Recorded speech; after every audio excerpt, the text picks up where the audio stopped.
சென்னையில் பயோஜெனடிக்ஸ் work shop January 20 start ஆகுது. இந்த ஒர்க் ஷாப்பில் பசங்க பேசிக்காக அவங்களே ஒரு மைக்ரோஸ்கோப் செஞ்சு அது வழியாக பிளான்ட்ஸ், மைக்ரோ ஆர்கானிசம்ஸ் பற்றிலாம் ஸ்டடி பண்ண போகிறாங்க.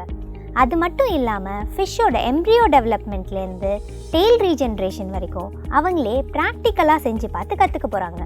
இந்த பயோஜெனடிக்ஸ் ஒர்க் ஷாப்பை ஜெனட்டிக் இன்ஜினியரிங் ஸ்டூடெண்ட்ஸால் ஆரம்பிக்கப்பட்ட கேம்ப்ரியானிக்ஸுங்கிற ஒரு ஸ்டார்ட் அப்போட ஹெல்ப்பால் இந்த ஒர்க் ஷாப்பை LMES டிசைன் பண்ணியிருக்கோம். நீங்கள் இந்த ஒர்க் ஷாப் அட்டென்ட் பண்ணணுன்னா LMES.in வெப்சைட்டில் போய் ரெஜிஸ்டர் பண்ணிக்கோங்க.